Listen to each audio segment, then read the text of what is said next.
Long ago, an asteroid containing a powerful material known as Dragonite crashed in the Arashan Desert of northern China. Scientists found that the material contained properties related to ether, an energy source that would allow spacecraft to travel faster than the speed of light, and thus traverse large distances of the universe in a short time. This discovery ultimately led to the Toward Stars era. As humanity builds more and more colonies, pirates, assassins, and outlaws started to threaten their frontier. In response, the Earth Federation establishes 4 empires: the USSA, Einhorn, Kyoto, and Tempa. However, the factions suffered from internal power struggles and conflicts from within that ultimately led to lawlessness. The story itself centers around a man named Gene Starwind, who spends much of his days running a small business with his 11-year-old sidekick, James Jim Hawking, on the planet Sentinel-3. Their lives would change forever when they take on a job given to them by a mysterious woman, who turned out to be an outlaw named Hot Ice Hilda. Hilda explains to them that she is on the run from the K Pirates. The reason for this is because she stole a powerful prototype grappler ship known as the XGP-15A2, as well as a suitcase that contained a female bioandroid called Melfina, who is capable of interfacing with the ship. After a battle that ultimately took Hilda's life, Gene and Jim find themselves the new owners of the XGP, as well as Melfina's caretakers. Gene ultimately decides that they all become outlaws, in hopes of making it big. Thus they took the ship, repainted it, and rechristened it as the Outlaw Star, with Gene as its acting captain.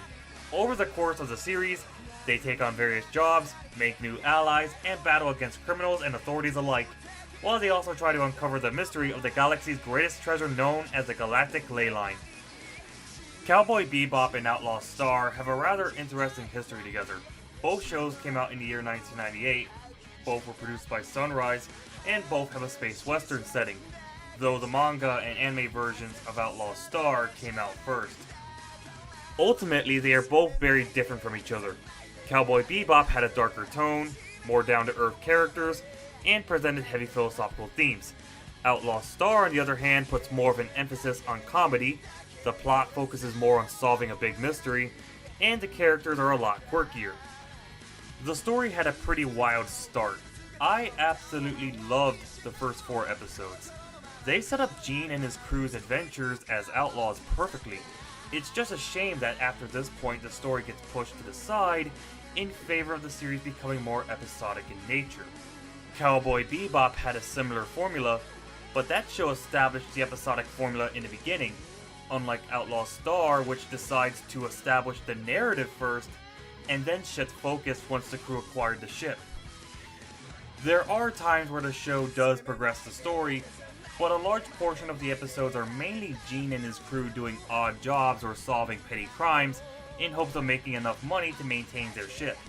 It drags on a bit, to say the least, but I will say that these self-contained stories in these episodes are entertaining and gives a better insight on the characters. The characters themselves are fun and filled with a diverse array of personalities and traits, though I personally feel they don't really go through significant changes over the course of the series. Our main character Gene, for example, is a strong-headed ladies' man who hides his true feelings from others and has a space phobia due to his tragic past.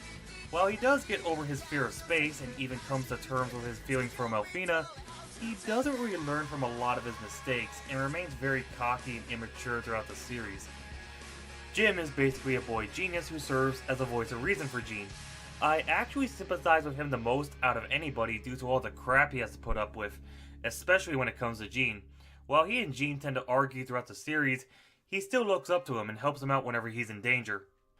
Melfina is a bioandroid who's kind and caring, but also naive on a lot of subjects due to her nature. She's obviously a take on a classic question, are robots considered living people? However, I find that the show doesn't really explore this idea effectively.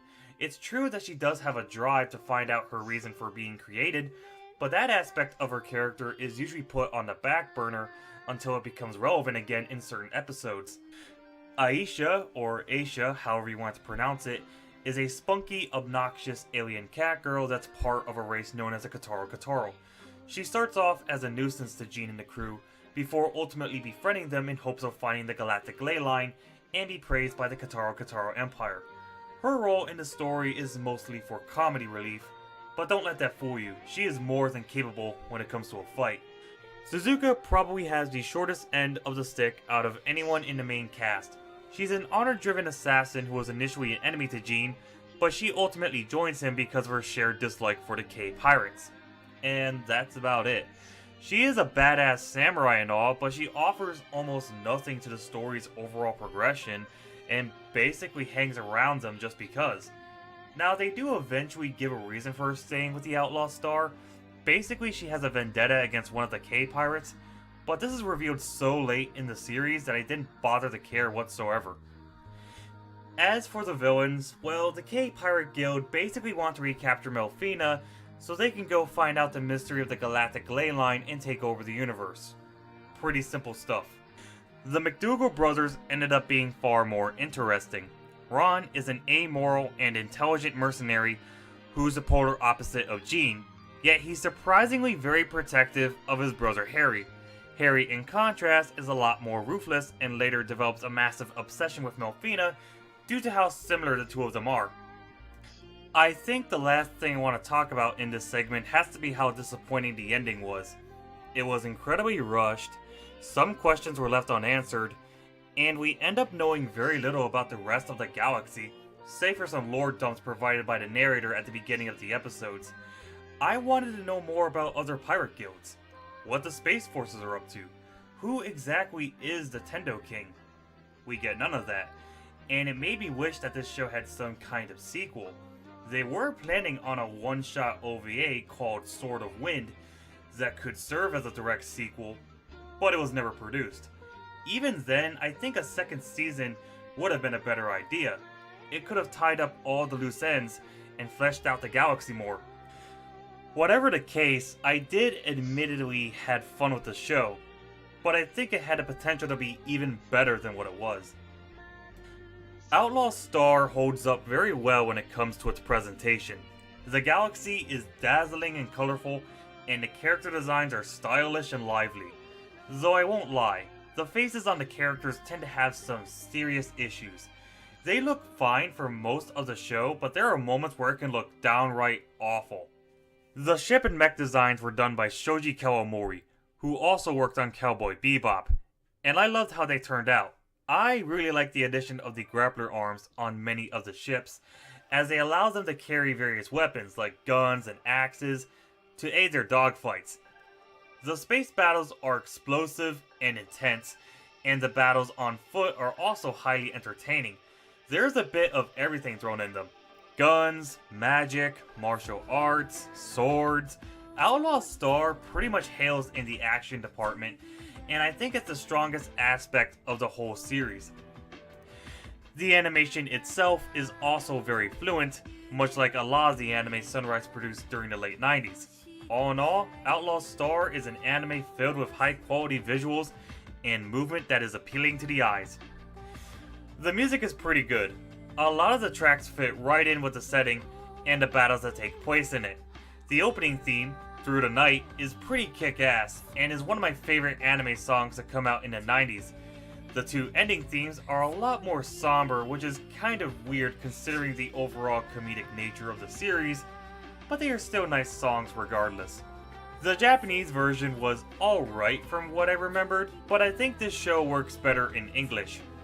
I was surprised with some of the seiyus here.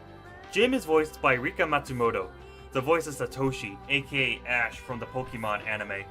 Melfina is voiced by Ayako Kawasumi, who would go on to voice Saber in Fate Stay Night, and Aisha is voiced by Yuko Miyamura, who is famous for her role as Asuka from Evangelion.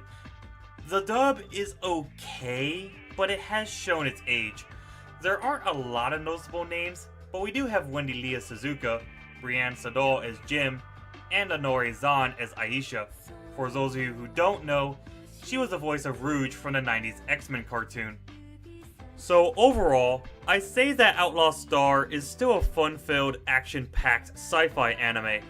Though I won't lie, upon my reviewing of the series, I have noticed quite a bit of flaws that I haven't noticed before. The characters are not the greatest, and the main story had pacing issues. But on the other hand, this show had some pretty kick-ass action, and it's also incredibly funny at times. I think Outlaw Star is best viewed as a sci-fi action comedy that doesn't take itself too seriously. Despite being largely overshadowed by Cowboy Bebop, I think the show has enough elements to stand out on its own. Therefore, I think you should check it out. While I had problems with it, I think that it has a certain charm that can attract all kinds of anime fans. As long as you keep an open mind when watching this series, then I think you'll have a fun time. Final score, 7 out of 10.